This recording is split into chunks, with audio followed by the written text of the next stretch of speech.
Help me welcome Representative Matt Shea. Yeah. I love it. I love it. Do we love freedom in here?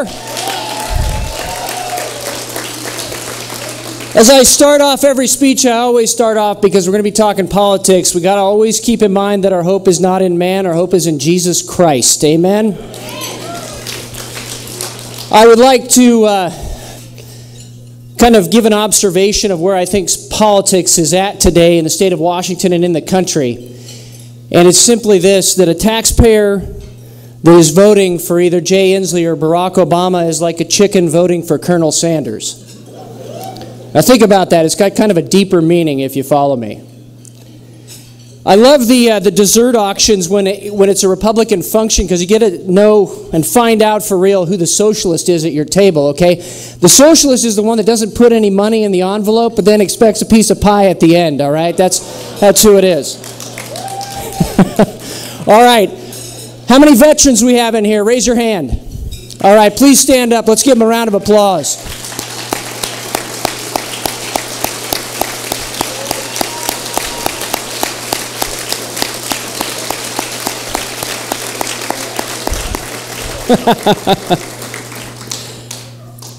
Wow. You know what I love about Cowlitz County? There is a free county on the west side of the state of Washington. I love it. Well, every time I come here and every time I talk to folks from Cowlitz County, it gives me a huge boost. It gives me a huge boost of encouragement because I come from a family of loggers. And you don't mess with loggers, huh? And that's why you don't also mess with my friend Ed Orcutt, who's a state representative and one of the most steadfast anti-tax folks in Olympia. And he couldn't be here tonight. He actually lost his voice, according to a text that he sent me. And he's got to fight the gas tax here on Tuesday, so he's resting up to do that. Well, it's great to be with all of you gun-toting, pro-life, Bible-thumping, constitutionalist, tree-cutting, God-fearing, freedom-loving Americans this evening. Now, before I start, is there any media here? Who would have thunk that, huh? I was going to ask him if they wanted to go to the First Amendment zone outside in the hallway, since they didn't report on it down in Nevada last year. Anyway, so there's a question that we all have to answer tonight, and it's simply this. And it's a question that our founding fathers had to answer, and it's this. Are you a loyalist? Or are you a patriot? Are you a God-fearing, self-reliant, freedom-loving American, or are you a government-dependent, Constitution-ignoring socialist? Mercy Warren said this, "None but they who set a just value upon the blessings of liberty are worthy to enjoy her." And I want to start off a little serious because I heard there was some controversy around this Lincoln Day, and I always say that it's not a good Lincoln Day unless there is controversy. I've been to several. Well, some people have alleged that Dr. Keyes and my friend KrisAnne Hall don't support Republicans. Shoot, some people have accused me of not supporting Republicans. And I find that very, very interesting because these are the same folks who have, in the past, claimed to be conservative and yet run people against good conservatives. We have got to stop doing that if we want to see our country turn around and we want to see our party turn around. The second thing that I would mention is we support the Republic. We support the idea of God-given unalienable rights and that no man, no government can take those away. We support the notion of lower taxes and less government and more freedom. But we don't blindly support a person because they label themselves something.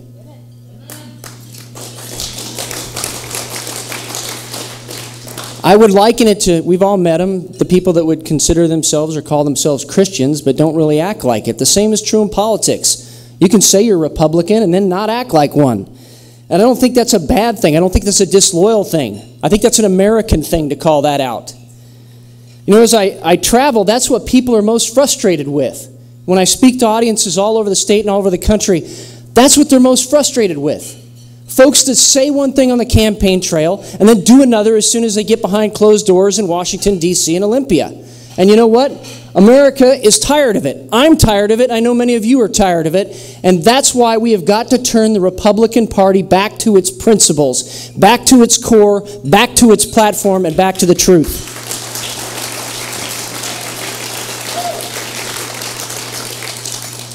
And again, I'm not questioning Republicans as such. I'm questioning why those Republicans don't do what they say they believe. Because we can't just be loyal because of a label. That's what our founding fathers fought against. They fought against loyalism. The better question is for those Republicans, why aren't they loyal to principle? Why aren't they loyal to truth? And we need to have that internal family conversation if we want to move our party forward. Because I think that's the true measure of a person. Leadership is not the ability to compromise, it's the ability not to. It's the ability to articulate your principles in such a way to bring people over to your point of view. Ronald Reagan was pretty good at that. One of our gubernatorial candidates recently was not, and we suffered the result of it. When we don't stand on our platform, our base doesn't turn out. And when our base doesn't turn out, we don't win. Do you know that right now, Bible-believing Christians, right now, less than half of them are registered to vote, and of the half that are registered to vote, less than half of those end up voting. You know, if we just got our own act together, we'd win in a walk every time. And we shouldn't be afraid of that. As Republicans, we've got the truth on our side. My wife grew up in communist Ukraine. Some of you probably know that. Paraded up to the front of the classroom in kindergarten because she wouldn't wear the red scarf of the pioneer, wouldn't pledge allegiance to Lenin or Stalin. How many of us would have the courage to do that? To stand regardless of what anybody else is saying around us, regardless of what our neighbors are saying, regardless of what those at our businesses are saying, regardless of what those at our churches are saying, and say, no, that's wrong. The truth is that freedom is the greatest system. Freedom is the greatest system, and the United States of America needs to continue with freedom. I would also mention this. It's not just enough to say you're for freedom or to say you're for lower taxes and less government. You've got to actually stand. Right now is the time to stand. There is chaos going on in the world. The administration in Washington, D.C., is attempting, I believe, to intentionally bring this country to its knees. And I know that's in the heart of many of you. It's going to take us, all of us, to stand against that. And we must stand. We need to be the light. We're the ones that need to be the light. I hear a lot of people say, well, I stand for freedom. And then when the time comes to stand, they're not there. We need to make that decision tonight ahead of time.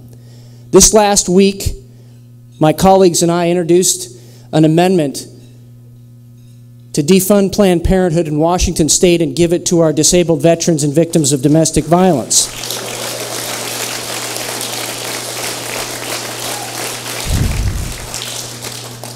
We requested a roll call vote so it would be recorded, since this issue will be looked at through the lens of history.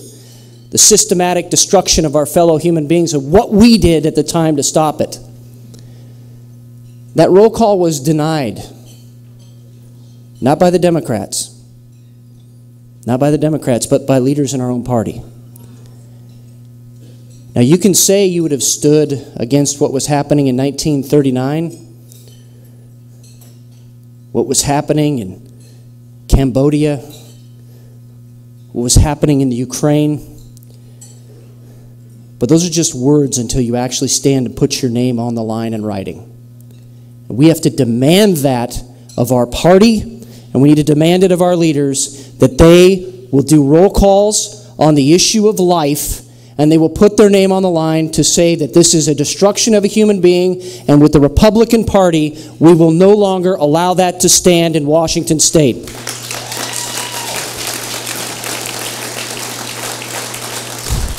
Now, I want to move quickly to a couple things. Tyranny really is a reality in our country. You don't build a surveillance state unless you intend to use it. You do not grow the size of bureaucracy unless you intend to use it. And let's take a few just local examples. We all know about the IRS scandal. How many of you know about Representative from Idaho, Phil Hart, who had the IRS come after him because he wrote a book daring to question the income tax, and they wanted his list? How many of you heard about the Sackett family in North Idaho who were building their dream home, and the EPA decided to seize the property and take it away for almost no reason? How many of you heard about the L&I treatment of business owners in Washington State? One in particular who all he wanted to do, he was out of work, he wanted to become an entrepreneur, and he posted his business on a billboard. And he said, look, I'll do odd jobs around the house. And L&I came to him and said, do those odd jobs include electrical work? And he said, yes. And they fined him $1,500. So now we got somebody out of work who are going to make homeless. How many of you heard about the police deputy in Spokane, Washington, who said that they got an MRAP, which is a mine-resistant, ambush-protected vehicle, because of the constitutionalists in the area? That made national news, by the way. And then we have Obamacare, which that affects all of us, right? Folks, we need to call this stuff what it is. It is bureaucratic terrorism. And in the Declaration of Independence, there is actually a line where we said that King George was sending forth swarms and hither officers to eat out our substance. Our founding fathers said this, and we're facing the same thing today. If we do not dramatically reduce the size of government, we will not dramatically reduce the size of the tyranny many of us have faced in our own lives. And especially in a place where logging has been decimated by the radical environmental agenda that has been put through by the EPA and the Department of Ecology here in Washington State. Look, this attitude that they have is real. They want to take your property away because they think they know better how to use it. They don't want you to have it. Bundy Ranch. How many of you heard about the Bundy Ranch down in Nevada? Everybody? Here's the real story. Did you know that there was a case out of Nevada from the district court judge there, federal district court, Judge Robert C. Jones, 104-page opinion, 3 years before the Bundy Ranch, where that judge ruled that if you have a preemptive adjudicated water right, you have a corresponding right of forage for your cattle within a half mile of that water right. You don't have to pay BLM fees. That was the law. You didn't have to. And yet, the mainstream media would have you think he was some sort of derelict not paying his fees. He didn't have to. And the interesting part about that is that case went all the way up to the United States Claims Court, and the Claims Court upheld the decision and then awarded Mr. Hage and his family, who'd been fighting that for 20 years, literally long enough for his daughter to go to law school and continue to fight her dad's case. 20 years, and that judge in the Claims Court said, you get no damages. That ruling came down 3 months before the Bundy Ranch. I submit to you that the BLM and the Forest Service figured, hey, we can do whatever we want. We'll never get any repercussion for it. And also in that opinion, Judge Robert C. Jones, same BLM and Forest Service were at Bundy Ranch, said that they were engaged in, quote, a conspiracy, comma, literal conspiracy to deprive the Hages of their property rights, and then went on to refer the BLM and Forest Service to the federal prosecutor for racketeering, extortion, and mail fraud charges. How many of you heard that in the media? It's going to take all of us, and it's going to take all of us to get involved on the social media side, because it's not enough to win a majority in the House of Representatives or in the Senate. It's going to take we the people with a passion for freedom and liberty to restore a God-honoring constitutional republic. And that should be our vision, and that should be our aim.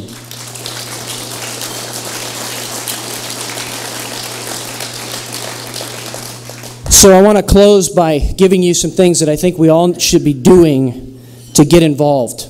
5 things first. First, we should pray, and then we should act. I firmly believe that if we invoke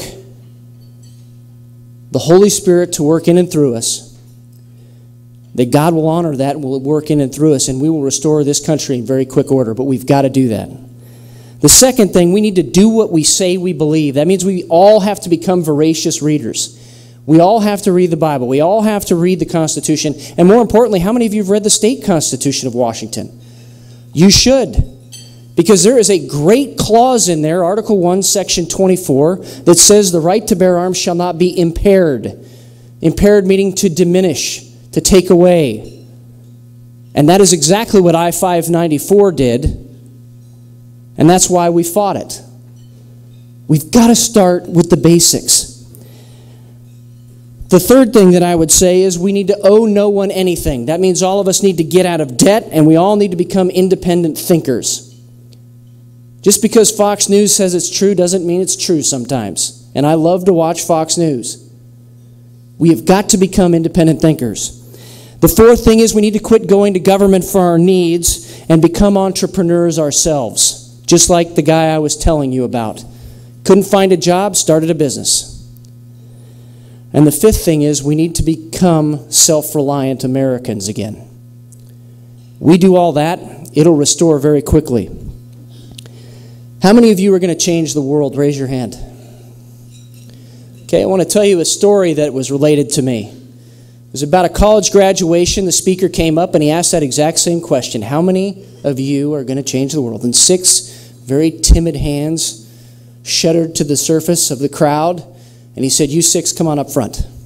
And he brought those 6 up front and he put a circle of chairs up front, turned his back to the audience, sat down and started talking to those 6 folks.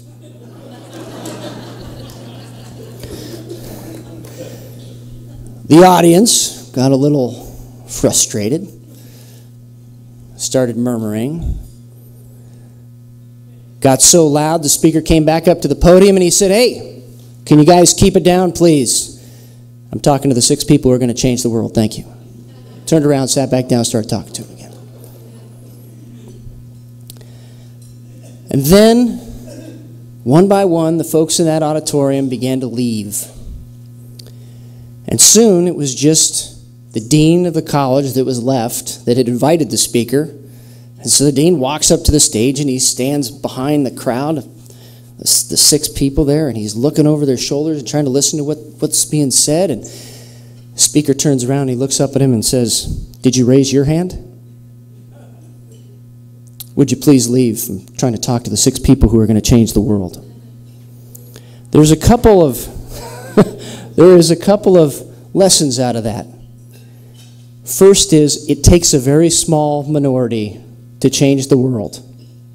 And the second is you have got to be going and got to be willing to go against the flow to do that. So I'm going to ask the question again. How many of you are willing to change the world? Raise your hand.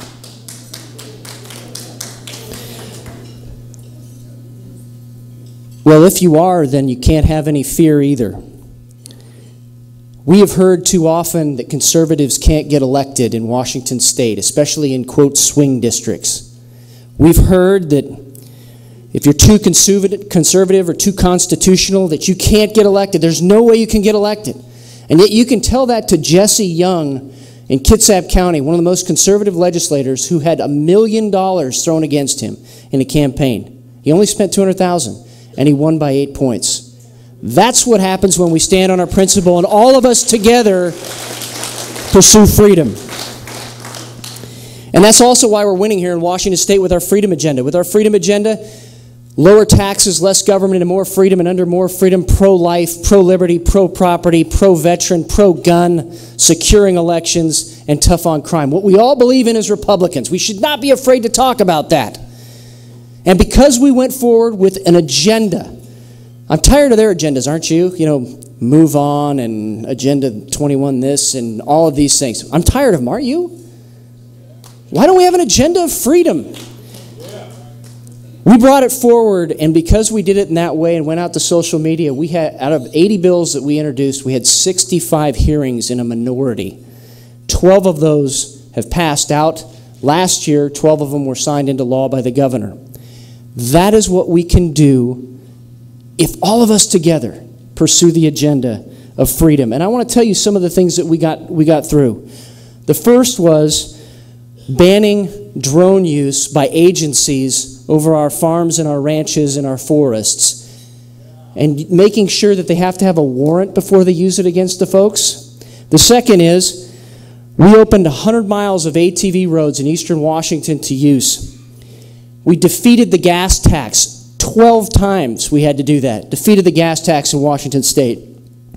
We stopped more gun control this year. And last but not least, and I hope this warms your heart, we banned Sharia law in our Washington State courts and got that signed by the governor.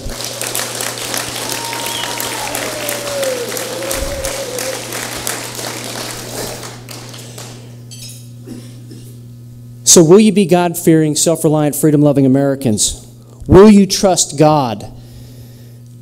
Dietrich Bonhoeffer said, silence in the face of evil is itself evil. God will not hold us guiltless. Not to speak is to speak, not to act is to act. He gave us life, and He gave His life for truth, just like Christ did.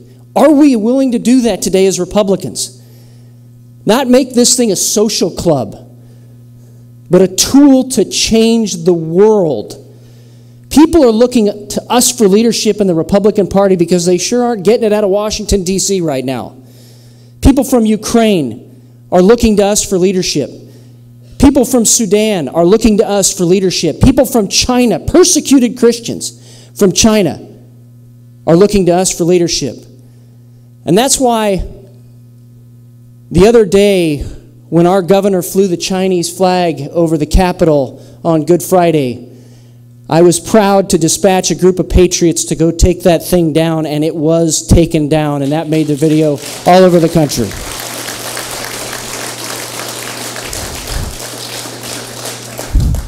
In an era of lawlessness, this party has to contend for truth, and I would just admonish you as I close. Be bold and courageous in your faith. Be bold and courageous in your defense of the Constitution. Be bold and courageous with your neighbors and your friends and your business partners in talking about the principles of freedom. Be the confessing church. Don't stand silent when everything else is falling out around us. Be confessing patriots. And watch what God does through us to change the world as we stand united. You're not too old and you're not too young. You're an American. That's never mattered. And you're an American fighting for the generations to come, so that our kids and our grandkids can live in peace and prosperity and freedom. And may we continue to bless God by keeping America free. God bless you guys. Thank you for having me here tonight.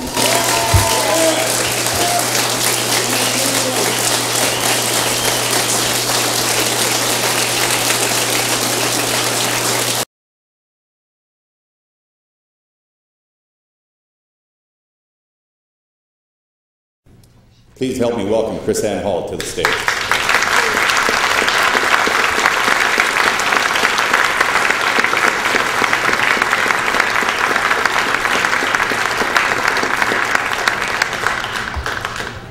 Can you see me? I'm usually shorter than the podium. Yes, he did say I was fired for teaching the Constitution. I was working for the state of Florida as a state prosecutor, and the people in my community wanted me to teach them on the foundations of the Constitution. I had worked for a constitutional law firm. I was now a prosecutor. It's the only job I ever wanted to do. When I went through law school, I never once interviewed for a job. Because I knew where I was going, I knew what I wanted to do. I wanted to be a prosecutor, I wanted to wear that white hat. My son knew that when Mommy went to work, she went to get the bad guys. It's the only thing I ever wanted to do. I got to work for the constitutional law firm, which was like a cherry on top, defending people in their First Amendment liberties. And yes, I don't know if you realize this or not, the list of things that Matt Shea talked about, there are people in this country who are arrested for handing out gospel tracts in parks, for street preaching on the corners. They call that, in some places, disorderly conduct. And when I went back to the state attorney's office, we had elected a new state attorney in our judicial circuit, a man that I had worked with for the previous 8 years, and he's like, no, KrisAnne, come on back on board. Only, how long do you work with somebody before you actually know them? And so the school board had learned what I was doing at the constitutional law firm and asked me to come and speak before the school board on how to conduct prayer before the school board meetings and not have the ACLU on their throats. And that's where it all began. I then spoke to the Republican Executive Committee. I was invited to speak at the local middle school on the First Amendment. And then those terrible Tea Party people got me all involved in their mayhem. I began speaking at their rallies. I spoke at a tax day rally, and our local talk show. And I have to let you know, I live in a very rural community. The county, the entire county boasts 60,000. I think they're pushing the numbers a bit. The town that I live in, the biggest thing we have is a flashing red light. And so I was on our local talk show talking about the unconstitutionality of the Affordable Care Act. When I came out of that talk show, I went and got an email from my boss the next day. He told me that I had to cease and desist all my association with those right-wing fringe groups. You know, those middle schoolers I was teaching. And then he told me in this email that to teach of limited government was a conflict of interest, an ethical conflict of interest for anybody who worked for the government. Yet it was okay for him to be the leader of the local Democratic committee. See how that sort of works for one side, it doesn't work for the other. So yes, I got fired for teaching the Constitution. Welcome to a fundamentally transformed America. But let me mention to you that well-behaved women rarely change the world.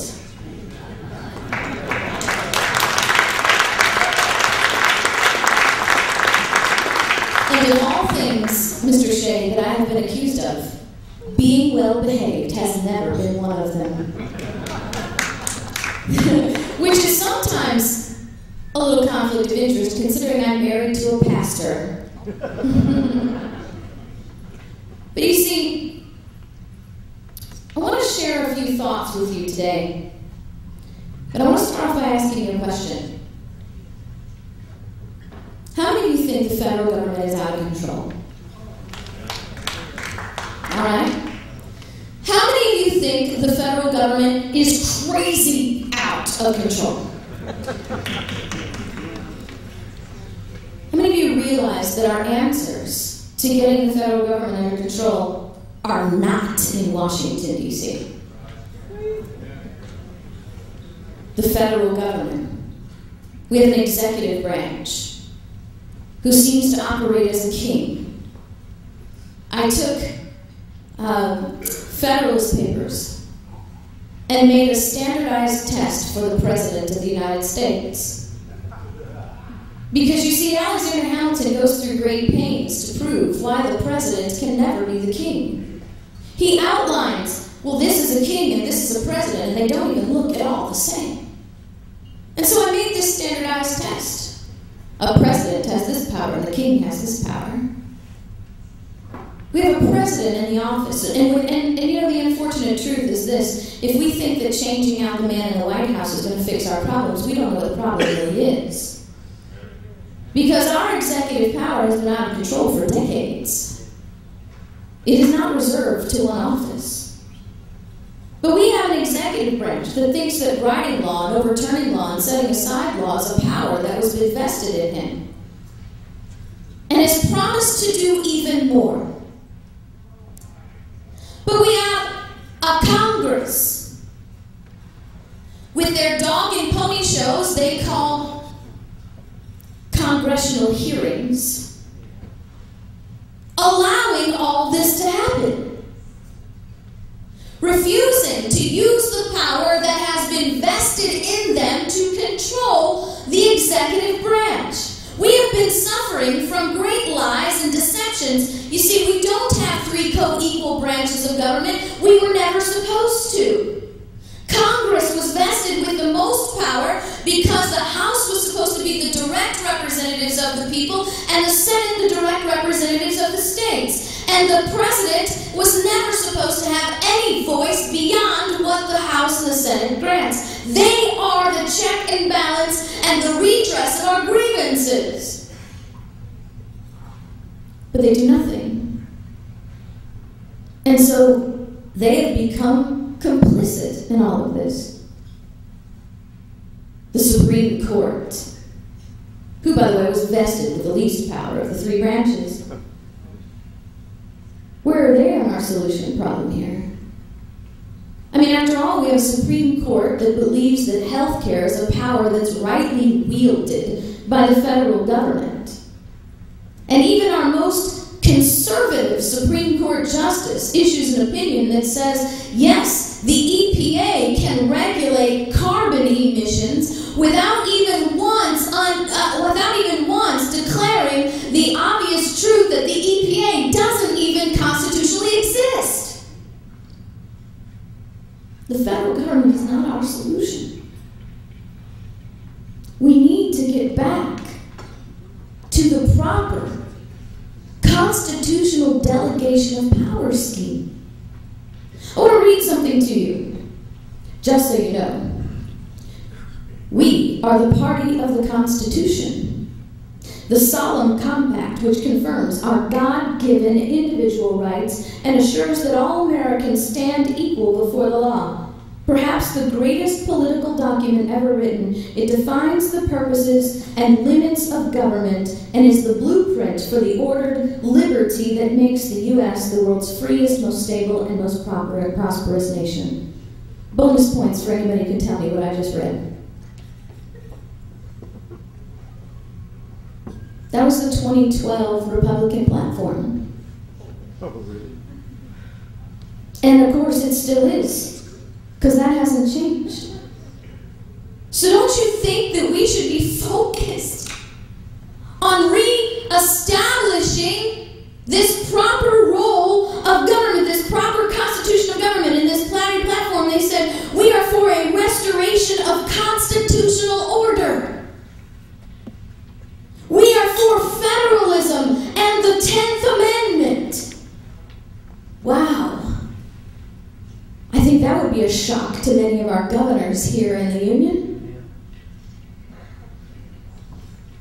We are for protecting the First Amendment, freedom of religion, freedom of speech, our right to keep and bear arms, liberty and privacy, property, affirming the people's rights as the 9th Amendment declares. But herein lies the solution to our federal government problem. And it's not the executive branch. It is not the legislative branch. It is not the Supreme Court. The solution, the designed plan for when our federal government gets out of control, rests in the power of the states. But you know what? We don't know what that means. We've been so long not taught who we are and where we came from that we have no idea how to take that stand. We see things that we think are wrong. And we find times where we want to say something.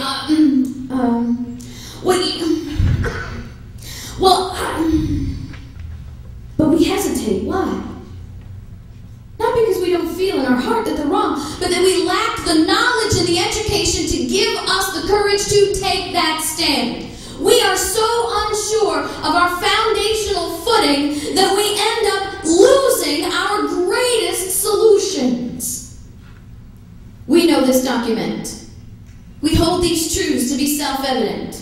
That all men are created equal, that they are endowed by their Creator with certain inalienable rights, that among these, life, liberty, and the pursuit of happiness. And then we blah, blah, blah, blah, blah, blah, blah, right?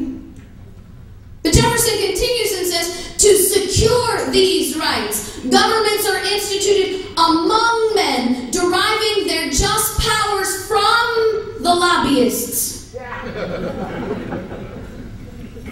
The political donors. Is that what it says? deriving their just powers from the consent of the governed.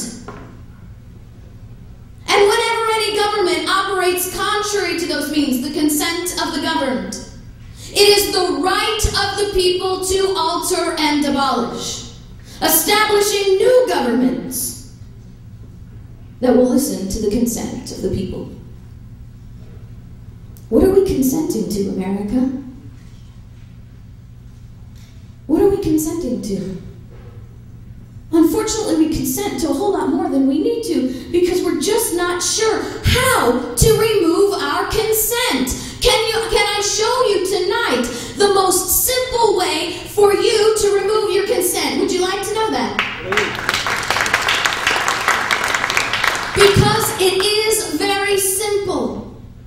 It is not complicated. And once you understand the plans that our framers put in place, you understand they never gave us anything very complicated because they knew human nature. The dear woman asks Benjamin Franklin, "What kind of government did you give us?" He says, "A republic, if you can keep it." You see, voting doesn't fix our problems. That is not the solution to this issue. I mean, if voting were the solution, then we wouldn't be having any problems. Now, Mr. Shea has told us quite accurately, I saw those statistics as well, that at best, 25% of church-going Christians actually vote. We've got to realize we are not a reflection of our government. The government is a reflection of its people. And that statistic right there proves why we are where we are, because the people who are supposed to be shining the light of Christ are simply not reflecting very brightly. Amen. Voting is not the answer to your problem. Voting is the minimum expectation of every person in a republic. John Philpott Curran said, "It is the common fate of the indolent to see their liberty stolen by the active. The condition upon which God grants liberty to man is eternal vigilance, and once that condition is broken, servitude is his punishment and the immediate indication of his guilt. Eternal vigilance is what is required to keep that republic," Franklin said, they gave us. And eternal vigilance means that we need to be actively engaged in consent or the withdrawing of that consent, and that has nothing to do with voting. One very simple word, that if we really understood what that word meant, we would change this entire nation. Let me change that back. Change and hope. That's what we were sold, right? We don't want hope and change. We want restoration. The meaning of this word will restore that proper constitutional order that we are supposed to be dedicated to. The meaning of one word, and it is just so very simple. It's a word that you hear all the time. It's a word that we should know the meaning of, and we don't. The word is state. What is a state?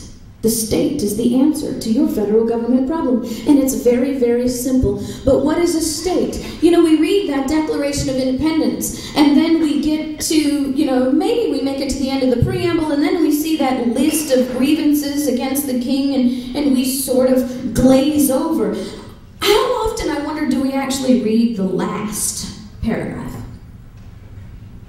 The last paragraph is one of the most important in the entire document.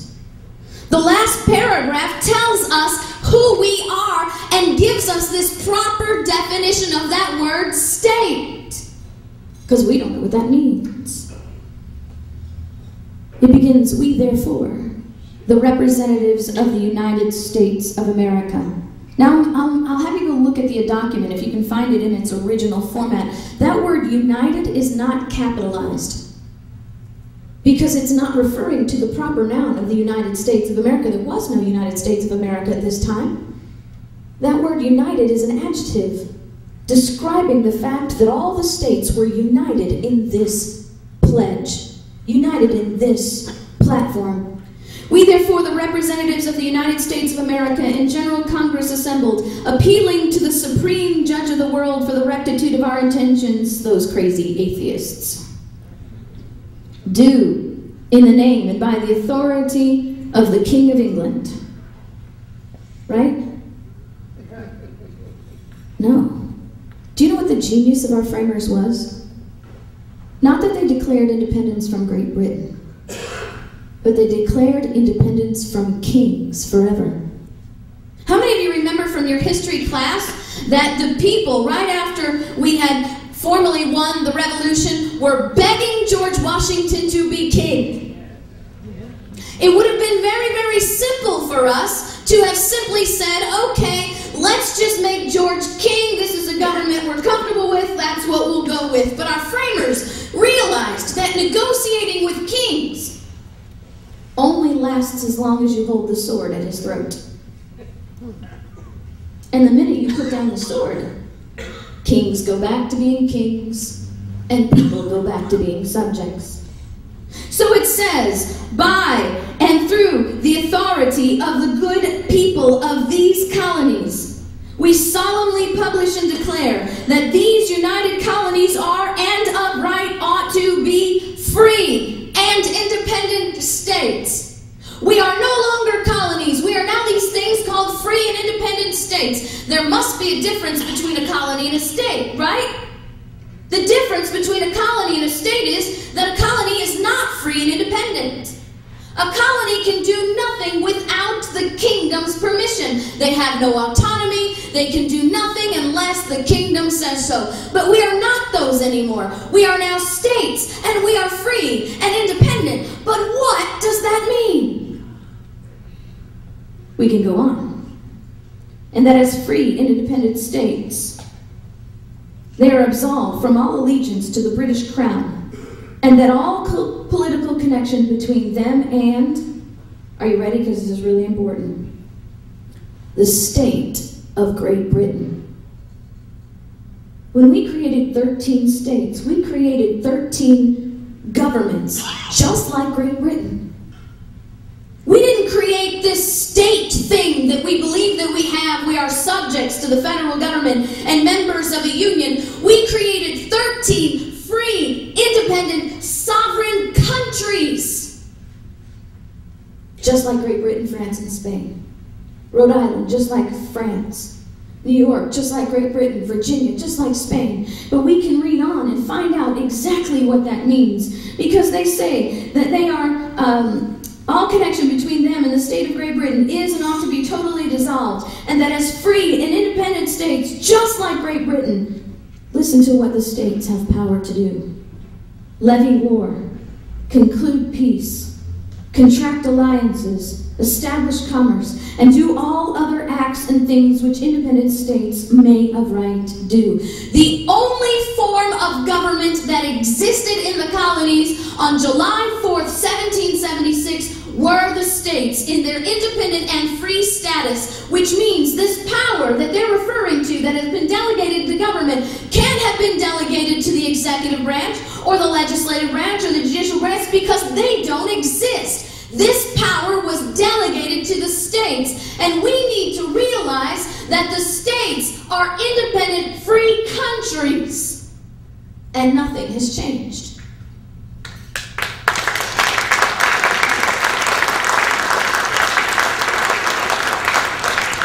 The 10th Amendment tells us very clearly the powers not delegated to the United States are reserved to the states. All this power originally delegated by the authority of the people to the states, a portion of it has now been delegated to the federal government through the Constitution. A limited and defined portion. Do we need the Supreme Court to tell us what that is? No, because James Madison, the father of the Constitution, did. He tells us in Federalist 45, the powers delegated by the Constitution to the federal government are few and defined. Those that remain in the states are numerous and indefinite. He says the powers delegated by the Constitution to the federal government are reserved to external objects. That's founders speak for foreign affairs. See, the only reason we created the central government was to be a delegated agent on behalf of the states in foreign affairs. The only powers that were ever delegated to the federal government were powers that were reserved and associated with foreign affairs. And Madison concludes and says, these powers are reserved to things like war, peace, negotiation, and foreign commerce. And says everything else is reserved to the states. If it is reserved, doesn't that imply an authority to protect it and to secure it to yourself? If there's a chair down there that says reserved to KrisAnne Hall and someone else sits in it, what do I have the authority to do? I have the authority to kick them out, right? If the chair says reserved to KrisAnne Hall and somebody sits in it and I don't have the authority to kick them out, then it's not really reserved, then is it? See, that being reserved means I have an authority over that chair, and anybody who uses it without my authority is gone. The 10th Amendment says that these powers, these limited defined powers, were delegated to the government, feds, but everything else was reserved to the states. Is healthcare war, peace, negotiation, or foreign commerce? Is education war, peace, negotiation, or foreign commerce? Is land management war, peace, negotiation, or foreign commerce? No. None of these things. I'm also stunned just how blatant this theft is, because we have a department called the Department of Internal Affairs. Department of Interior. That's the one I'm talking about. Department of Interior. The very name of the federal department is contrary to constitutional delegation.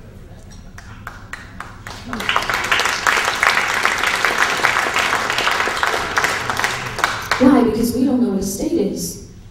We've been brainwashed into believing that a state is simply a colony, subject to the federal government. Somebody's going to tell you, oh, well, that doesn't apply to Washington, because you see, you guys came in after the first 13. Now, I don't often quote the Supreme Court, because I don't recognize their authority to tell the states what power they have and they don't have. I'll stand firmly with Jefferson and Madison and the rest of the guys who knew how all this was stuff to be planned. But when they do agree with us, it's good to shove it in their face. And so the Supreme Court has this doctrine called equal footing doctrine, which they declare that every state in the Union enters the Union on equal footing with the first 13. The Declaration of Independence tells us that equal footing of the first 13 establishes the state of Washington as an independent, free, sovereign country. And nothing has changed. Do you know what the easy, simple solution is? Employing the Declaration of Independence along with the 10th Amendment. Understanding that governments are instituted among men, deriving their just power from the consent of the governed. And whenever any government operates contrary to those means, it is the right of the people. Jefferson would go down a few lines later and call it a duty to alter and abolish. And because we're not a kingdom, we don't have to go to armed rebellion and chopping off heads. See, that was part of the genius. When you don't like your king, your only options are chopping off heads. But we're not a kingdom. We have a designed solution, the removal of our consent, and the greatest, most unifying, the most booming voice we have comes from our state. And when the states can stand up and say, hey, healthcare is our power, education is our power, interior is our power, land management is our power, environment is our power, you can't have it, and we no longer consent, and we will not comply.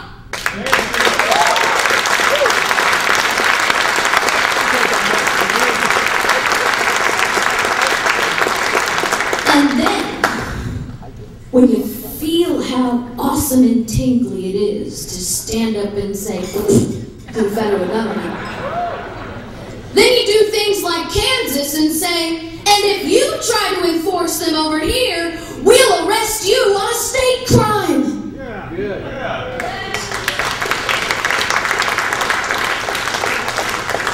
Really, really simple. It's constitutional. It's legal. It is a principle of contract law. We don't remember that the Constitution is a contract anymore, but it's a matter of contract law. And it is a matter of simple grammar and definition of the words delegated and reserved. But you see, it is very, very simple. But I didn't say it was going to be easy. Because we have become completely infested with federal supremacists. These federal supremacists, it's not a party thing. They're people who believe that the federal government is superior to the states in all matters. They'll say something like, well, the Supreme Court said so. Or, you know, the Constitution doesn't explicitly give the states the right to defy us. But I'll remind you that the Constitution was written to limit the federal government, not the states. So it doesn't have to be explicitly expressed in the Constitution for the state to have it, because the 10th Amendment says all things that aren't mentioned are reserved to the states. And then they'll give you the greatest one I love. The Supremacy Clause says so. Because when they mention the Supremacy Clause, what they're really telling you is that they're illiterate. Really? Because guess what? All you gotta do is read it and know it's not true. The federal government cannot pass any law and any regulation it wants to and have it be supreme over the states. That is contrary to the Supremacy Clause itself. The Supremacy Clause reads, this Constitution, and the laws of the United States made in pursuance thereof, semicolon, are the supreme law of the land. Do you know what that tells us? The Constitution is the only document that's the supreme law of the land unconditionally. Nothing has to happen. But the laws of the United States are not unconditionally supreme.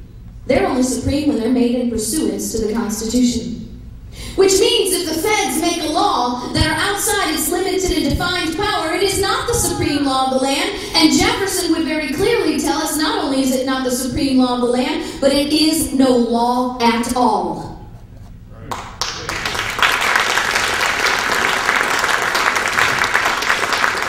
And that's what Matt Shea and his Freedom Caucus are trying to do. But they can't do it without you.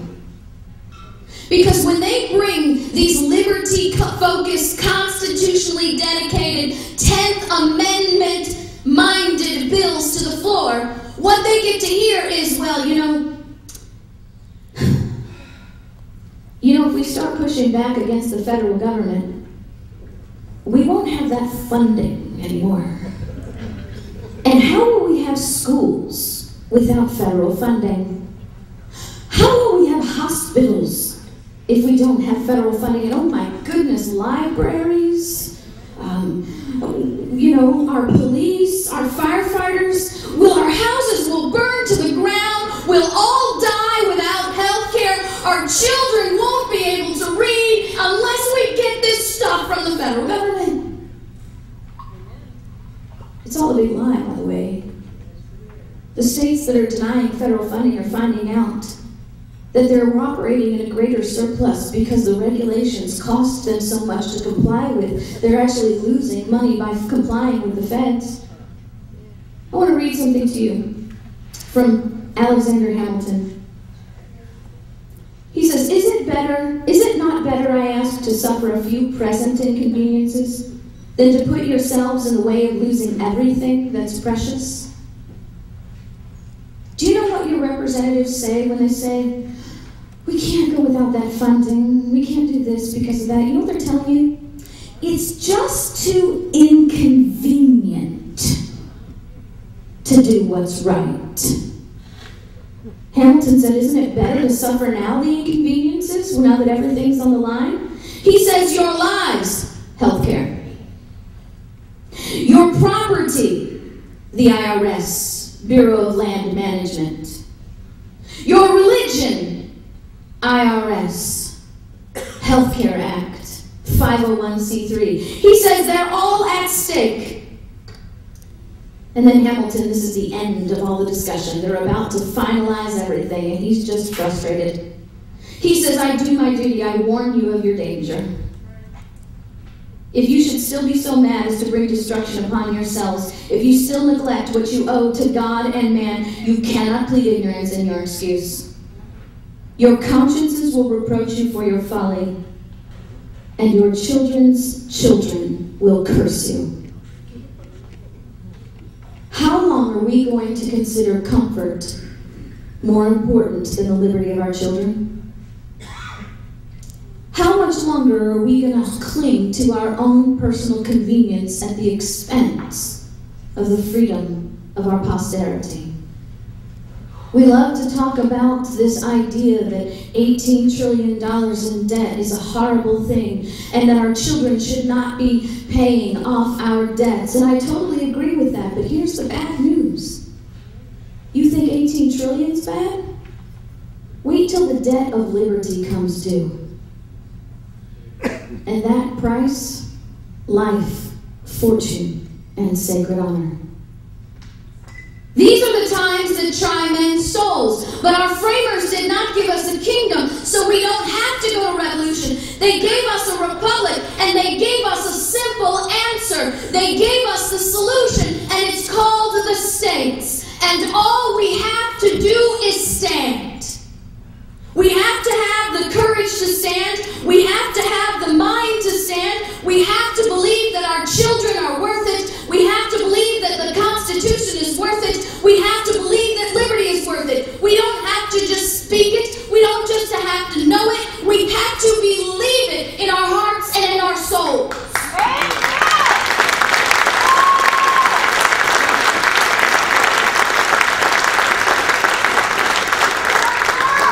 But it's not going to be easy. Can I give you a little inspirational encouragement?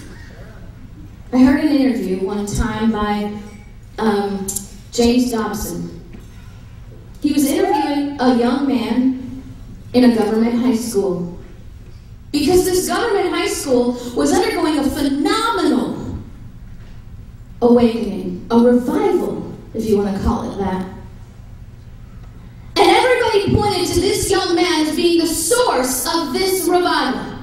And James Dobson is saying, look, we're trying to do this all over the country, and you have turned your high school around. We got to know how this works. He says, well, Mr. Dobson, it wasn't easy. You see, I stood alone. I would carry my Bible every day to school. People would make fun of me. I would walk down the halls, and people would come up behind me, knock my Bible out from my hand, and then on my Bible, my notes go flaying all over the floor. And every day, I probably had to pick up my Bible in the hallway at least 3 times. But I kept doing it because it was the right thing to do, and it's what I believed to be the right thing to do, and I believed that God was with me. He said I would read my Bible between classes. I would read my Bible at lunch until one day my best friend came up to me and said, please stop. Will you please stop doing this? I can't see you go through this anymore. I love you. You're like a brother. Will you please stop doing this? I don't understand. Being a teenager in a public high school is hard enough. Why are you bringing all this other stuff onto you? And he said, I looked at my friend and I said, well, you asked me why? Let me sit down, show you in this book why. And they went through the scriptures. And the next thing you know, his friend is carrying his Bible to school every day. And the 2 of them are having Bible readings between classes and at lunches. And then the 2 became 3.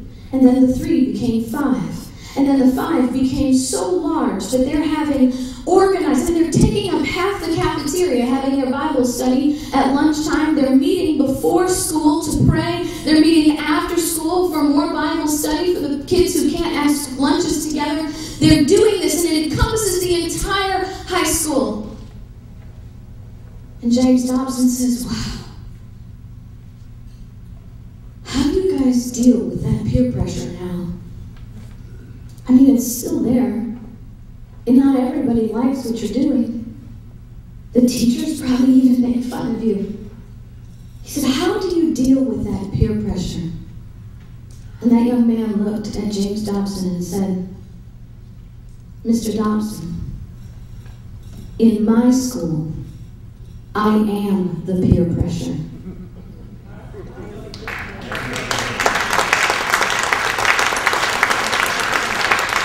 All we need is the courage of one to take that stand, so that the one can become two, and the two can become five, and the five can become a whole state of people dedicated to the principles of liberty. Do you believe that liberty is a gift from God? To whom much is given, much is required.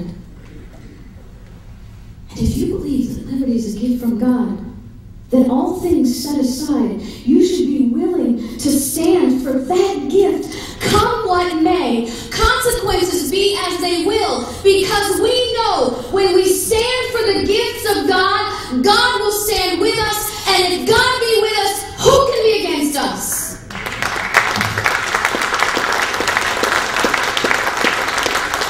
It is time for us to do the simple things.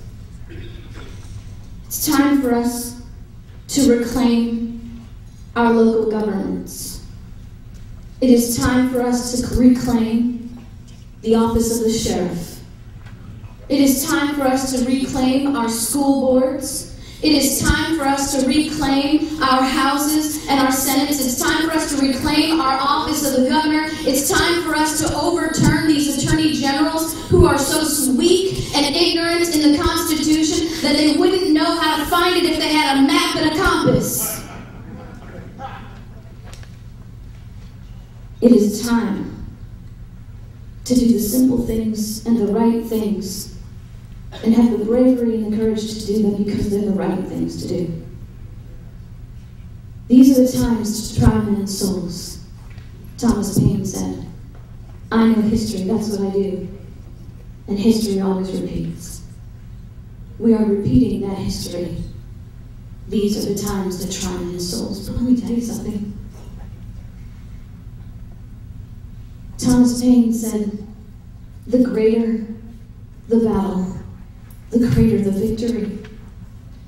Patrick Henry said, we are 3 million armed in the holy cause of liberty, and we serve a just God who will not allow us to fight our battles alone. He will bring friends to our defense. Hey, even though this may be the times that try men's souls, this can also be our time to shine. This is our time to be strong. This is our time to stand.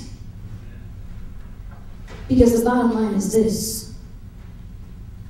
Samuel Adams said, if we tamely suffer a lawless attack on liberty, we encourage it, and we involve others in our doom. It's a serious consideration that should weigh heavily upon our hearts, that ages and millions yet unborn will be the miserable sharers of our negligence.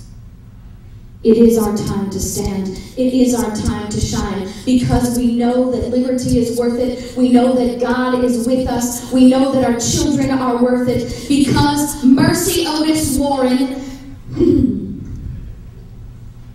my favorite founding mother, reminds us, if we do not stand today, our children will bow tomorrow. Stand together, or hang together, but rest assured, we'll surely hang. It's time to stand with the Freedom Caucus in your capital. We're not here to brag on Matt, but when I tell that story about that young man in the high school, I have to think about Matt. Because Matt started as that one that became 2 that is now 12.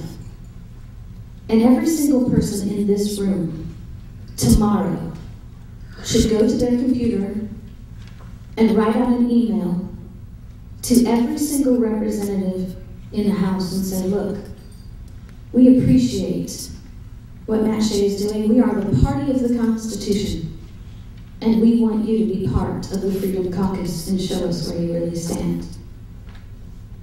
Because it's our time to stand. It's our time to shine. It's our time to be strong, and it's our time to speak up. Because God is with us. This is His gift. And our children are worth it. God bless you. Thank you.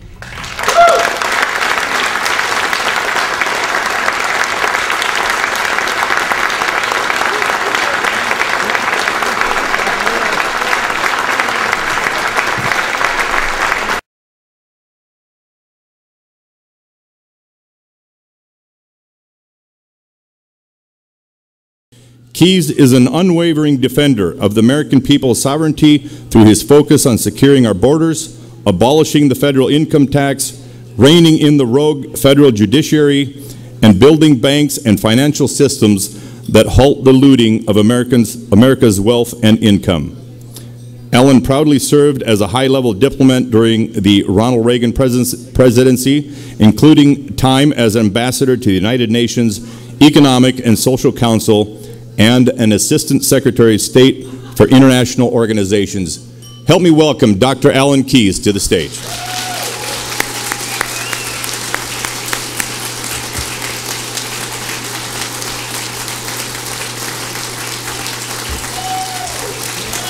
Praise God. Thank you.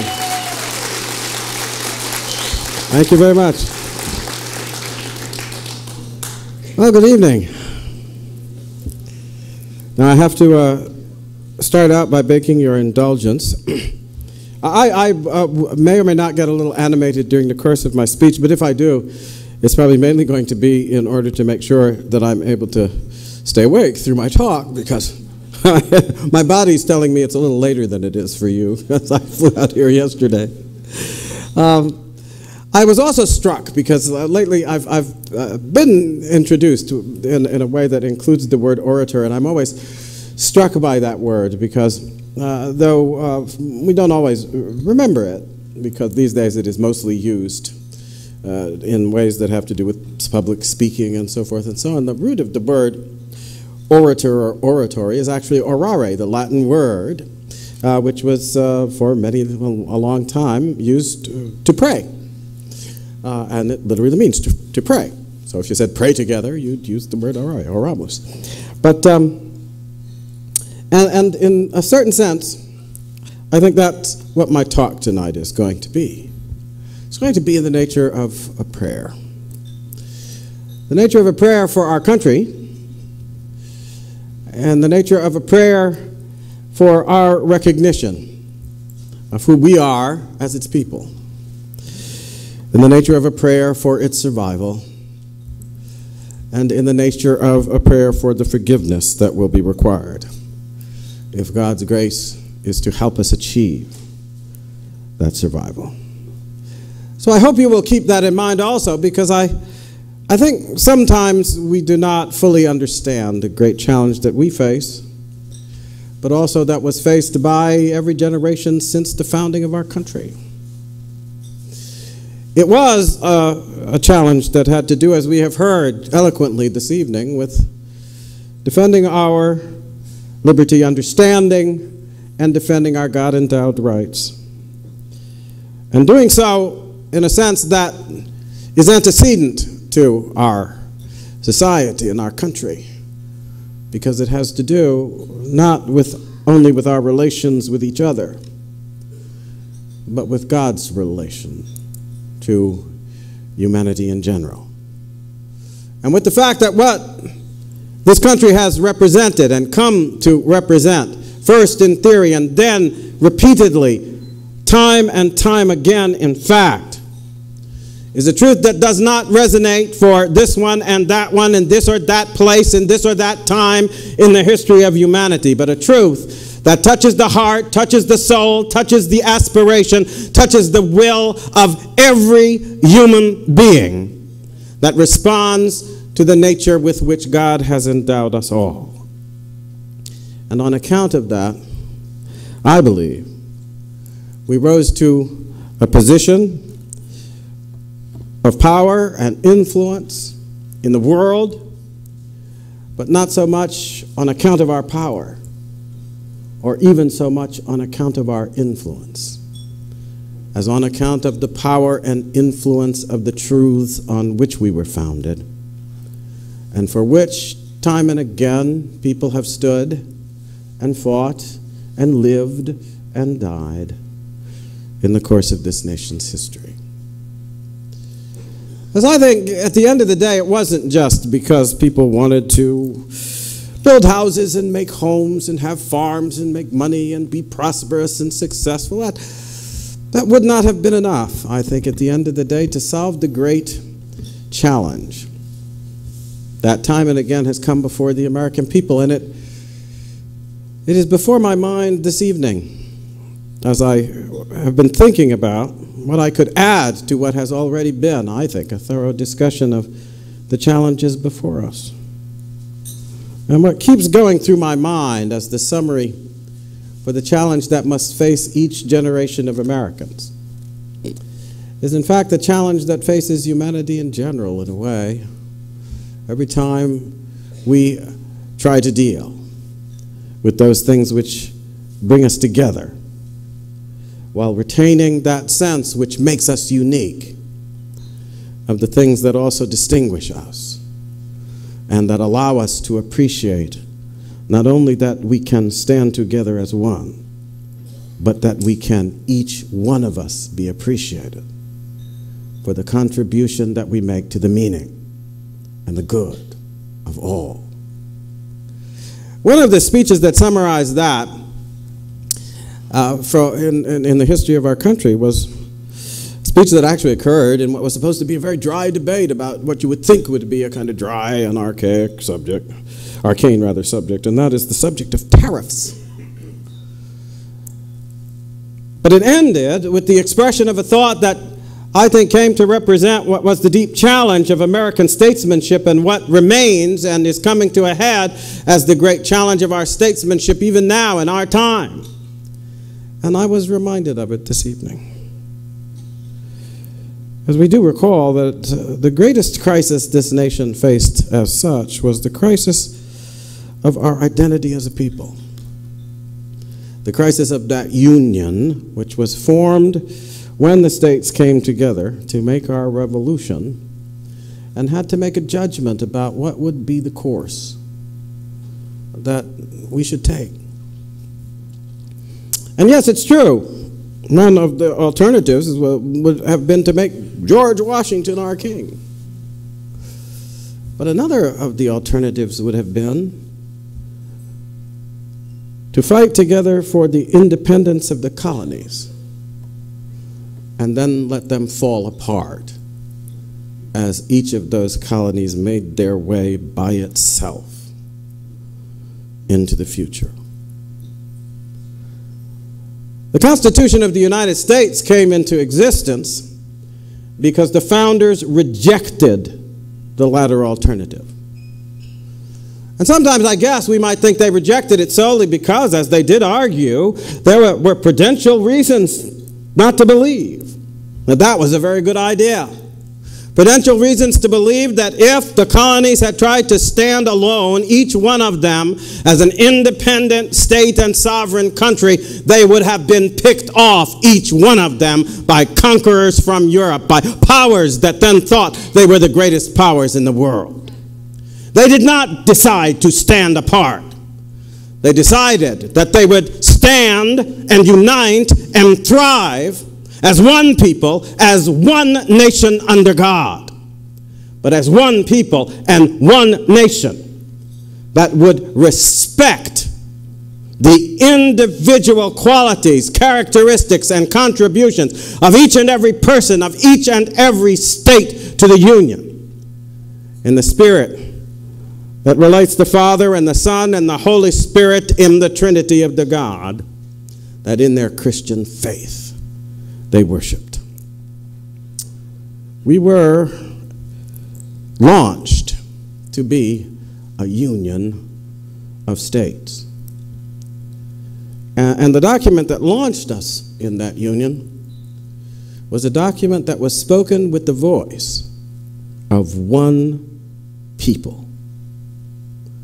It marked a watershed in the history of our country, but one that was not resolved simply at the moment in which that union was first in action, when we, the people of the United States, ordained and established the Constitution that not only limited the federal government, but regulated in various ways the relations between that government and the states of the Union, including, of course, the provisions that were made to expand the Union to include new states as territories were formed and joined the Union.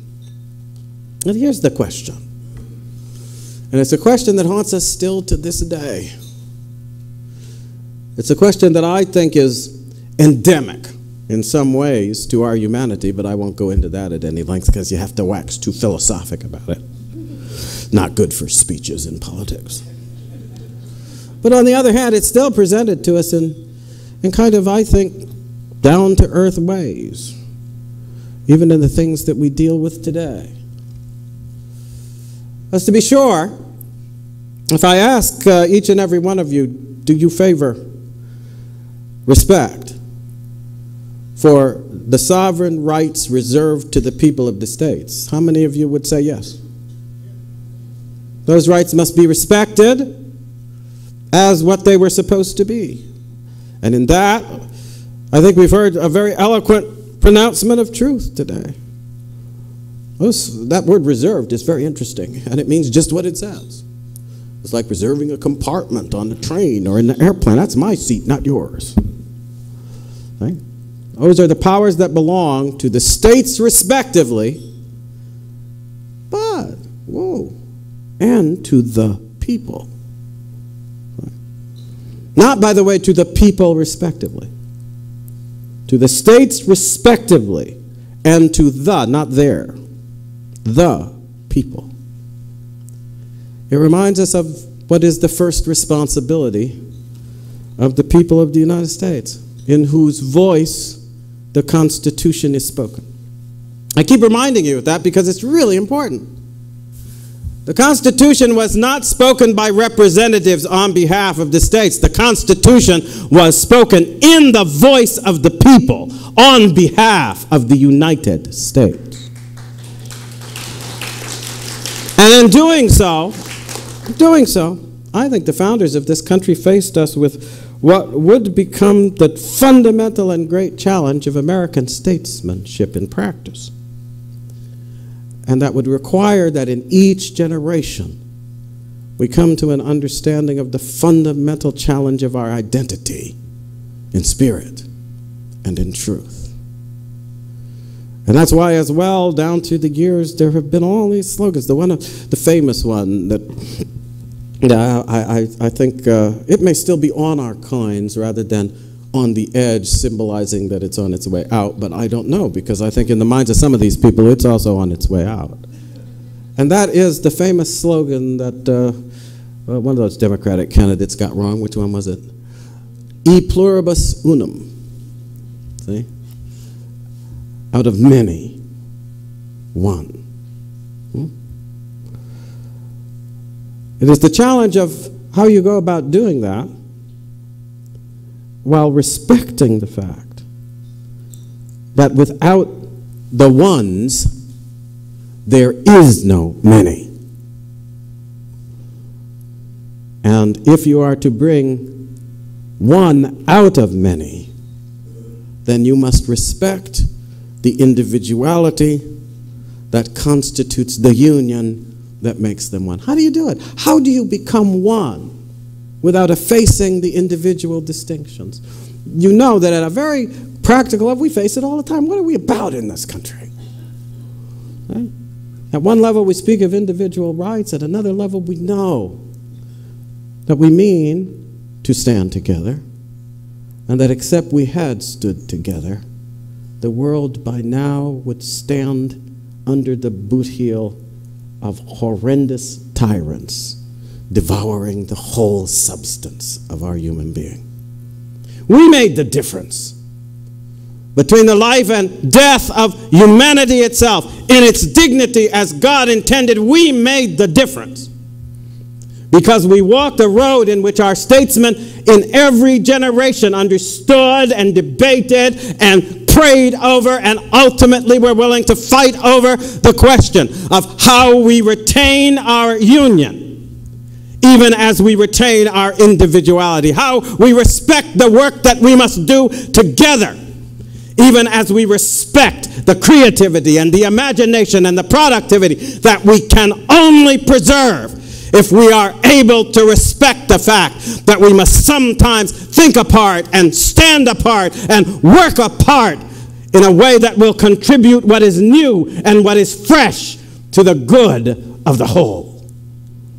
That has been the secret of our country, that somehow we were able to draw out and focus the power of many so that it could work for the good of all as one. And to do it when the challenge came, not only for ourselves, but for all the peoples of the earth, whom, as you've probably noticed, we have come to represent. Some people think that when we speak of our union, we are talking about a nation like other nations, but that can't be. That can't be, because if you take the usual measure of nations, the usual essence and signposts of nations, then we are still people who must trace our roots, our background, our languages to many nations from every part of the world, with many different ways of understanding how one is to confront and meet some of the great challenges of human life.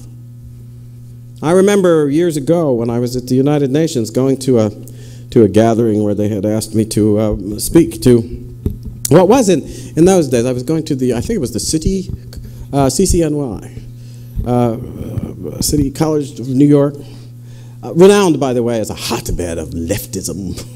So it wasn't exactly a speech where I was going to speak to a friendly audience. But it occurred to me that night, as it has occurred on many occasions since then, that when you face that challenge with people who are, most of them, Americans, there's always one thing you ought to try. You ought to try to remind them that though we are different, yet we are one.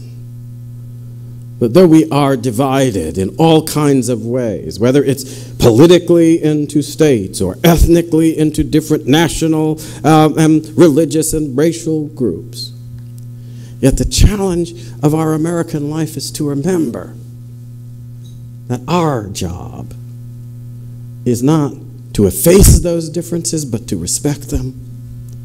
But on the other hand, not to simply submit to those differences, but to transcend them, to be a nation of nations that remember what it is, not just to be one, but to be human, sharing a common root and urged toward a common destiny, not just by ourselves, but by our God.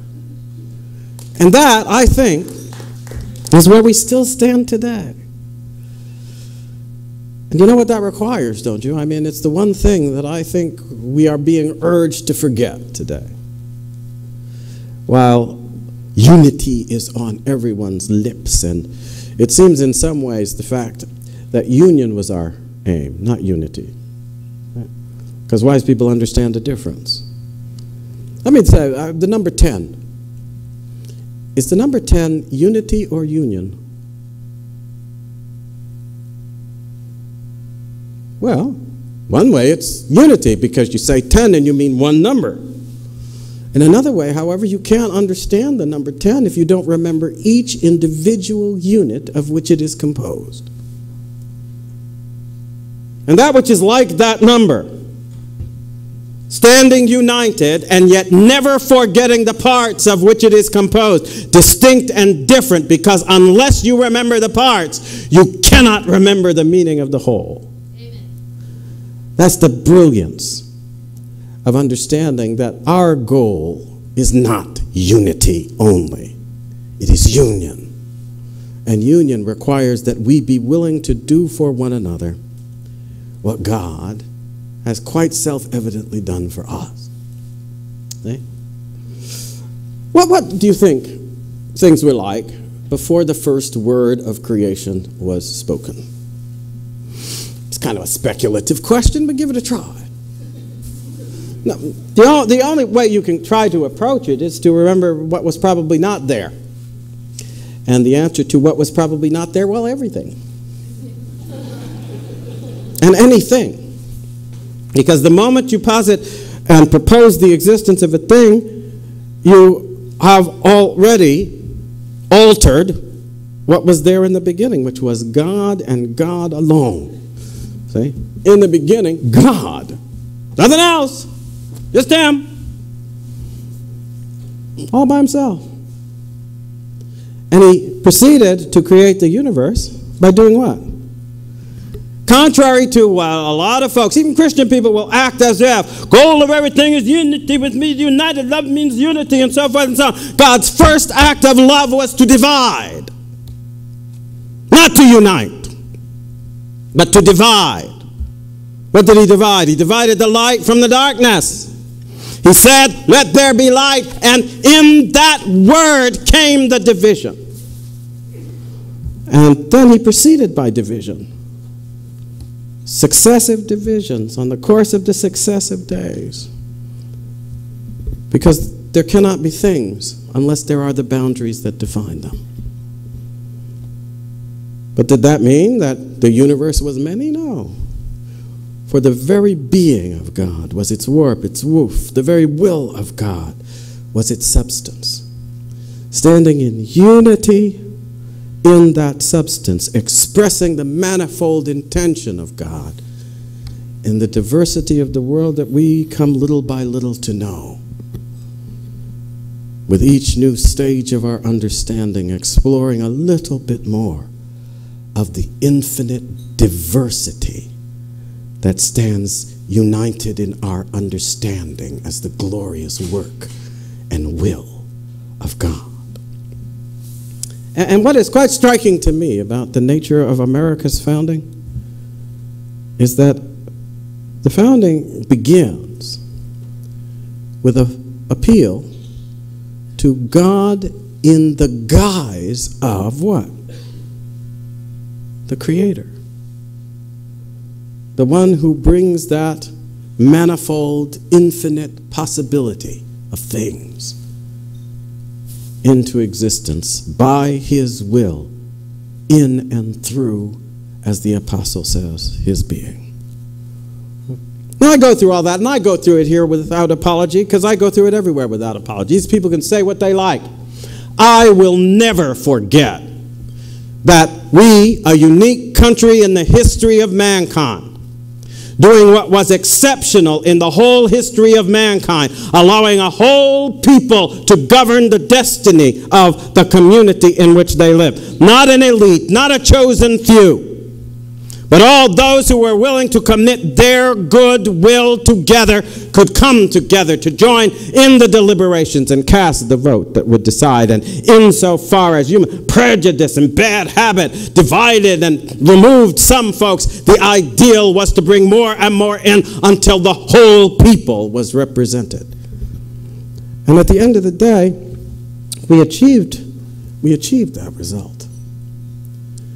And in fulfillment of that image and likeness of God's creation came forth a human society that was intended, like that creation, to be many from one and one from many. Many from one because we stood beholden to one God for the rule of love that denoted the existence of our humanity, and accepted His rule as the basis for our understanding of justice and right. I go through all that briefly because that's the declaration. Okay? Because even before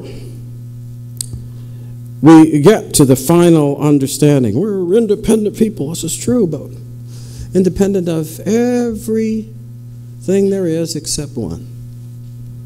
We are not independent of Almighty God. We are a people that acknowledged in the words of the Declaration something that I think they want us to forget these days, that's an acknowledgement, because I listen to so many people, this is slightly a digression, but I hope you'll forgive me, but I listen to folks talk about rights these days. And they do it all the time. Rights this, rights that, my rights, your rights, the right to marry, the right to do this, the right to do that. And FDR really did a extraordinary work of propaganda during the course of his administration, because he actually got folks to accept the notion that our founding understanding was based on the defense and security of freedoms. I beg to differ. It wasn't about 4 freedoms. It was about any number of unalienable rights, of which they named a few, including 3, not 4, very important ones: life, liberty, and the pursuit of happiness. What's the difference between a right and a freedom? See, because we often talk like they're the same thing. Well, I beg to differ, they're not. Wouldn't make sense. Why use 2 different words for them? First of all, we could just say they're freedoms. And we now act as if we say freedom and rights, they're the same thing. No, they're not. Because if freedom and right are the same thing, why are they not treated in the same way? Huh? Because every right is a freedom. But who's going to try to convince me or anybody else that every freedom is right? You think that's true? See, I made a little subtle shift there, didn't I, though? I didn't say every freedom is a right. I said every freedom is right. Trying to remind you, as I do all audiences these days, that the difference between right and freedom is that right presumes that the freedom of action is in accord with the standard that governs that action. And in that accordance, in that harmony between what you do and what it is right to do, is established the right, which by grant of permission, then, gives rise to the freedom. And I can't claim to have always put it that way in my speeches, but I was challenged once to go before a high school audience and talk about these things, and I was trying to come up with a way of conveying this whole idea to students, and it dawned on me. And so I explained it to them in terms of being a student who, in the course of high school, as I remember, you had to be places, you know, in the homeroom, and then in the biology, and then in the lab, and then in this place and that place. And if you were caught wandering about the hallway, looking like you didn't know where you were going, after the bell had finished sounding and the halls had quieted down and you were supposed to be in class, and you encountered the vice principal or you encountered a teacher, they would probably take you to task. Well, I know where you're supposed to be. How come you're not in class? Well, if you had happened on the way to your class to run into the principal and he had handed you a slip of paper and said, would you give that note to so-and-so in the gym? Comments from the principal. And so you turned away from your class and were walking down to go to the gym, hand this note, and then you were going to go on to your intended class, and you ran into the teacher and they challenged you. You would explain, well, the principal asked me to take this note. What would the teacher say to you then? Go to your class! No, the teacher would bow to the authority of the principal and say, well, deliver the note, then get on to your classes. See, she would leave you free, or he would leave you free, to finish the task assigned to you by the higher authority. What is a right? That's the first hymn. Lincoln. It's amazing how on Lincoln Day we, unfortunately these days, often forget to hearken back to the wisdom of Abraham Lincoln. And he was a remarkably intelligent and wise man, especially given as how he really didn't have much formal education, as we would call it. That's probably why he was intelligent and wise. But I was explaining earlier today a formulation in the course of his debates with Douglas that always struck my mind as remarkably brilliant. I don't know that some philosopher who sat around and pondered it for ages could have come up with a more pithy and direct way to take everything I just said about rights and summarize it in a way that conveyed to his audience, in spite, by the way, of their prejudices, the truth that he meant to convey. And the prejudices he had to deal with when he was talking and debating over the issue of slavery and all that was very strong. And if you've ever read some of his speeches in that debate, he was at great pains not to just plow into the face. He's not like people these days, you know. You ugly, stupid, racist bigots who want to do this and enslave people and pound them over the head and so on. He was a little bit shrewder than that. So, yeah, especially since he was in a state that had both Union and pro-slavery sentiment. And so Douglas, he said, was in the habit of saying one thing when he was in northern Illinois, and then he would trot the folks down to Little Egypt, it was called. That was southern Illinois. And then he'd say something different to the people down there. So to the people up north, he wanted to appear to be a champion of rights and liberty. And to the people down south, he wanted to be a champion of the right to slavery. And Lincoln didn't particularly think that was honest. Frankly, neither do I. But that's neither here nor there. But he had to come up with a way, and so he, in the course of this speech, he would go along. He would say, well, you know, people accuse me, he would say, of asserting that the black slaves are the equal of white people.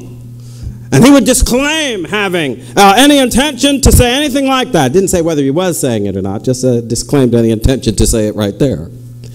And then he would say, and then he said, and he would list these different rights. He may not be my equal in this way and that way and the other way, but in the right to eat the bread earned in the sweat of his brow, he is my equal and the equal of every other man. That's what he said. And I've always been struck by that formulation. Do you know why? What is the right to eat the bread earned in the sweat of your brow? Where does that whole idea, eating the bread earned in the sweat of your brow, what does it allude to? Well, it alludes to the way God described the condition of Adam after the fall. And by the way, contrary to the idea that right and freedom are the same thing, was eating the bread that you have earned in the sweat of your brow, was that a reward? Was that a good, positive thing? You'll be free to eat the bread that you earned with hard labor. It's generally understood to be part of what was the punishing consequence of original sin.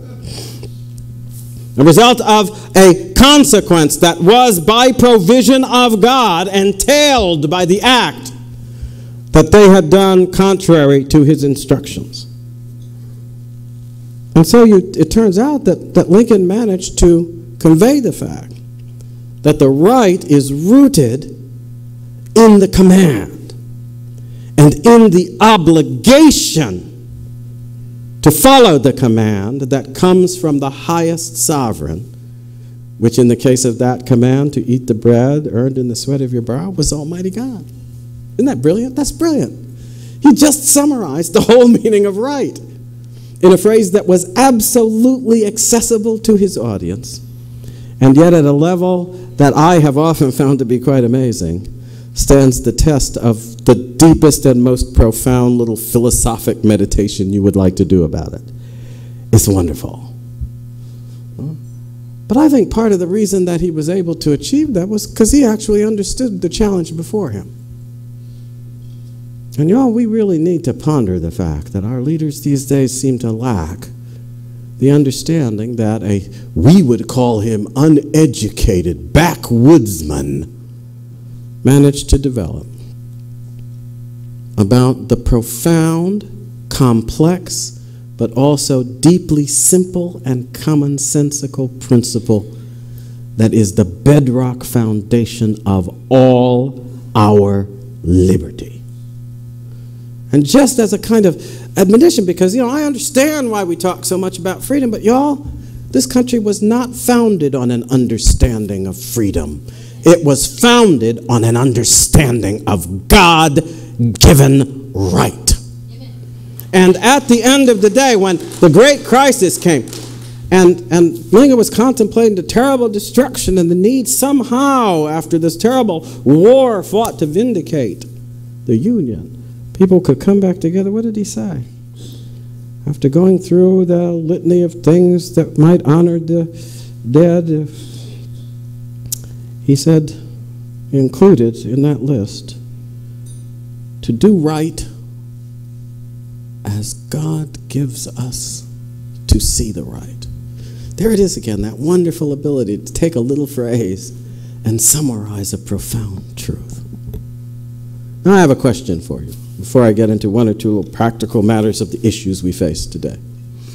Having reviewed that as the foundation of the document that eventually we honor as the U.S. Constitution, what do we get from it?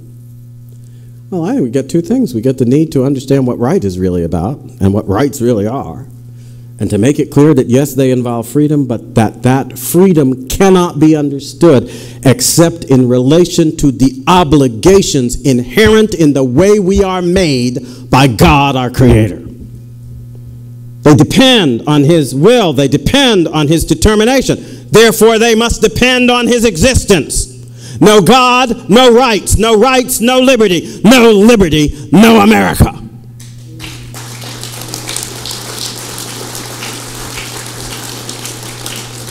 Now, this to me then leads you, if you see that, and a lot of people now go around professing to see it. Some of them I believe, some of them I don't.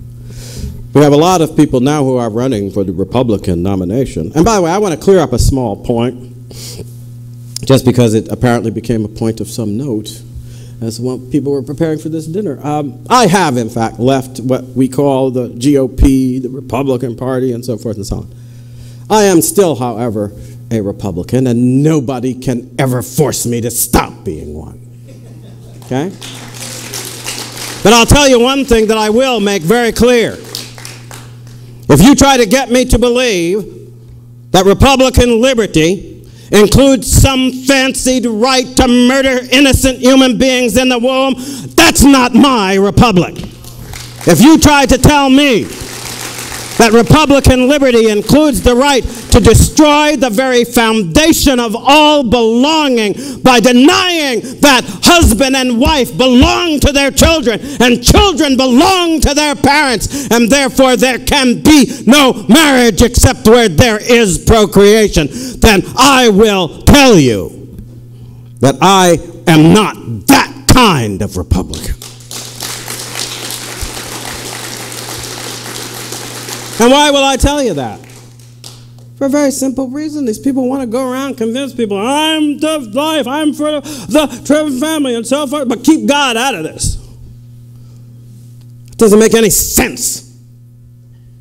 It's God-endowed right. It's God-endowed liberty. It is liberty understood as that freedom which arises from doing what God gives us to see as right. No God, no vision of right, no liberty, no Constitution, no America, no freedom as we have come to understand it as Americans. And so you can't drive him out, y'all, except you destroy us. And I'll be frank with you, I think that's the goal. I go back and look at the founders, and I'm sure you know this. If you sit down and you read through the debates at the convention, I think, what were they worried about? One of the things they deeply worried about and understood a lot more than we do is tyranny. They lived in a world where tyranny was considered to be lawful government, where despots ruled over just about everybody, where the people were stomped down and tamped out and doing what they were told. And even if they lifted their eyes to look into the eyes of their masters, they could be slain for the result. And out of that world came their insight based upon looking at human beings with the eyes rather of God and Jesus Christ than arrogant rulers lording it over their people. They came to understand that the proper posture for human beings was upright, looking one another in the eye, and on their knees only when they looked to God for blessing and for aid. And you know, I frankly can't understand why we're letting people talk us into the belief that we're going to sustain rights and liberty and give up God. And that if you talk about him and if you bring his word in here and bring his, you've got to get out. No place in our politics for that. To such a degree that we're now even letting them pretend that they can prohibit people from talking about God in public places and preaching the word of God and so forth and so on. I mean, the founders wouldn't turn over in their graves. They would rise up out of their graves, arms in their hands, to defeat such tyranny. See? Because that's part of what it is about. We are united against that tyranny, but our union is formed by the goodwill that brings us together to do what is right. That's also, by the way, something that I think is captured in the other famous phrase that defines what governments are about. To secure these rights, governments are instituted among men, deriving their just powers from the consent of the governed. Well, here's the interesting thing. Before you have, in fact, formed a government, right? What does consent mean? Because I often thought derived from the consent of the governed, but consent of the governed means what? Before there is a government. Doesn't governed usually mean governed by a government? So outside of the government you might establish with a constitution or something like that, what are those who come together to give their consent, governed by, before they give their consent to human government? Yes? They're part of the kingdom of God. They're under the government of Almighty God. They're under the government of the laws of nature and of nature's God. And all people who consent with their goodwill to abide by those laws, to do according to God's provision what is conducive to his aim. What's God's aim for us? It's very simple. To exist, to be as he has determined us to be. To stand in this world apart from this and that and the other thing and be the human beings. Not the star beings, not the angelic beings, not the dirt beings, not the sea beings or the water beings, the human beings. To live in our way according to that which was his intention. And many of the founding generation would have shared one of the most exalted understandings of what that intention is all about, because it was to be like him. God's intention was to be like him. I'll make you in my image and my likeness. And here's the one thing we often forget then. Because God's main action and activity in the course of creation is what? To lend his activity to the being of all that he creates, including us. And if we are to stand in his image, then to do right by him means to stand and be like him. Beings who are willing to show respect for the rules, the boundaries with which he has prescribed and provided and set out. All those things that make the universe our home. And all those things that make it possible for us to exist within it. That understanding, by the way, of God's law is the understanding that was not conveyed by Aristotle. No, I don't remember finding it in there. It wasn't conveyed by Aristotle or Plato or any of these folks. It was, however, the understanding that was derived from the ministry of Christ. The understanding that God's relation with us was intended not just to exalt his power, but rather, by his love, to make our being and to do all things so that that being could be what it's supposed to be according to his will. One of the episodes in the life of Christ that summarizes it, I think, is one that can be kind of striking, but also a little bit puzzling when you get to it. When he has healed somebody on the Sabbath and they challenge him. And after he goes through the explanation, he concludes it with that famous observation that what?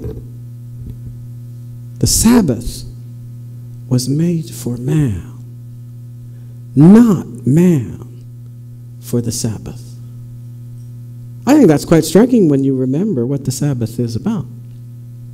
Which day is the Sabbath? Yeah, the seventh day. What happened on the seventh day? God rested. Now, usually if you and I say, I got to go get some rest, whose sake are we doing that for? We're doing it for our own sake. We need some sleep. But on the seventh day, God rested, and Christ tells us that the Sabbath was made for man.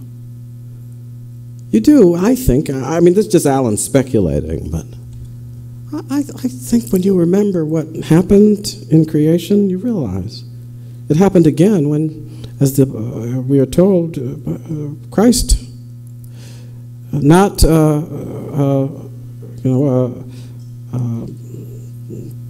being afraid to be equal with God, yet made himself like us, took on human form. Sometimes I think people think, well, that was just Christ's moment.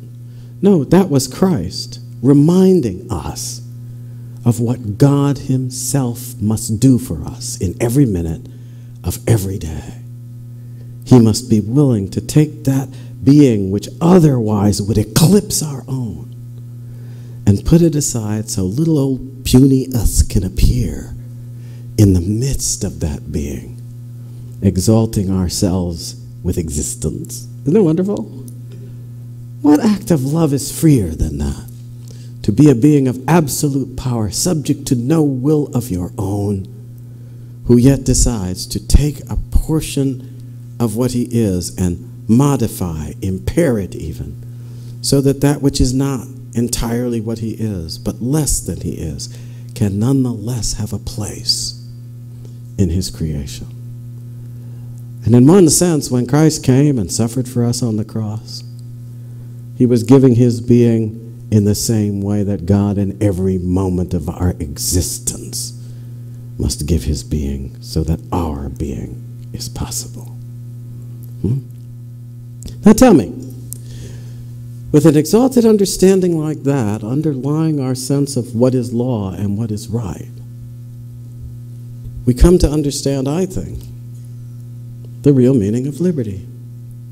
And it's a meaning that was intimately connected with the insight made possible by the ministry and life and sacrifice and resurrection of Christ. It was the insight that the gift of our existence is the gift of liberty, the gift whereby we stand free of what would otherwise be a background of existence that had no place for us in it. And he sets us free by making clear the boundaries that define what we are, by allowing us to understand where we are and the world is not, by reserving to us a place for our existence. Right? You might say that that's a kind of divine federalism. A being all-powerful, nonetheless, shares power with us so that we may be distinct from the being of the whole, yet a whole being in his sight. I go through all of that, y'all, because I think we're forgetting. I don't know if every word I just said is true and accurate. I do know this. It points to a mystery. It points to a fact. It points to a truth that far transcends the mundane things they're trying to convince us are the root of our liberty.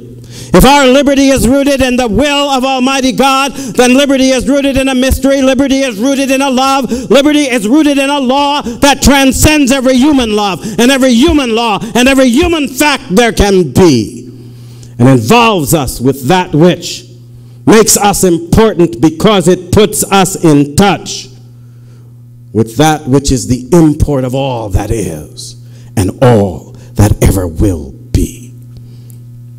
It is that deep root which is the root of our liberty.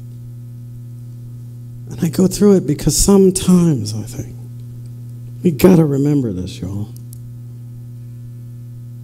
We are trivializing our way of life. We are letting them decide for us that our life is about things and about pleasures, that our life is about indulgences. When in point of fact, the bedrock meaning of our aspiration as a people touches the way and will of God himself. Do you want to know why we were exceptional and may yet be exceptional? It is not because of our power. It is not because of our triumph. It is not because of our wonderful science and understanding. It is because relying on the word and will and justice of Almighty God, we have been willing, though flawed, willing, though sinful, willing, though weak, to risk our lives and give our all for the truth by which he sets all humans free. Is this not a goal for which we can live? A goal to which we can harness our imaginations and our will? A goal for which we can stand and fight and die if need be, men and women, as our forebears have done down through all these generations? I think that it is. And I think that every one of our generations that remembered it, it was in that remembrance of God that they found their strength, their courage, their will. It was where ordinary people who had no reason to think that they could match Achilles or fight like Hector or rise to the level of gods and goddesses could come from the workplace and from the fields, from standing behind the plows and in the classrooms and sweeping the streets, in order to be the heroes and heroines of a saga that did not require superpowers, because we beseeched the power of God, and he granted that we could stand for him so long as we stood for right. Is there not in that stand the solution to our challenge of union? For in standing for right, each one of us will bring the talents and abilities that God has shared with us, but laying them upon the altar of that truth, together, we shall stand in one light, for one purpose, in one will, and that will be exactly what Madison said. What is the end of government? The end of human government is not laws and order and all these things. Justice is the end of government. Justice defined as God gives us to see what is just, and standing for that which is just, we can call to each other and call to all the world to follow our example. For as the greatest act of love was creation, the greatest act of justice is to respect the laws required to maintain God's will for it. One last thought. I remember thinking how awesomely telling it was when Obama's wife said the first time she was ever proud of America was after he was elected. Unfortunately, I think many black folks are going to have to look on the aftermath of that election as the greatest shame in the history of the race, but leave that aside. I think, however, that I marveled at that statement and wondered where she had been. In the course of my life, I, like many black people, have struggled with the pages of injustice and oppression and brutality that were written in the blood of my ancestors in the chronicles of slavery and its aftermath. But I also read about the people who, not being enslaved themselves, nor even in danger of it, yet understood that they were diminished by it, that every blow struck against the back of the slave was struck against the will of their God and against the truth of that justice that they believed this nation was to stand for. And they did not believe it only with their tongues and on their platforms to win votes. They believed it with their hearts and with their spirits and with their blood, shed in fields through which they waded in blood, in order to vindicate in battle the truth of that justice for which they fought. I have been proud of America.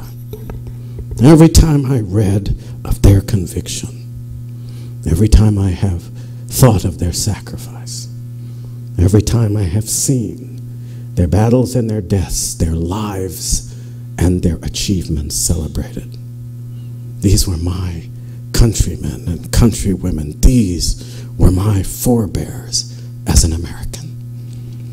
It is a heritage of which we may be proud. But coming as we do from every nation and people and race on the face of the earth, it is a heritage of which all humanity may be proud, not because it is ours, but because in honoring the God who made us, it affirms his loving will that we should survive, that we should be fruitful and multiply, that we should fill all the earth of his imagination, and in the end follow in that vocation the will that makes us human, the will that makes us free, the will by which God makes us individuals and yet one human race, standing in union together in the better destiny that God intends for us.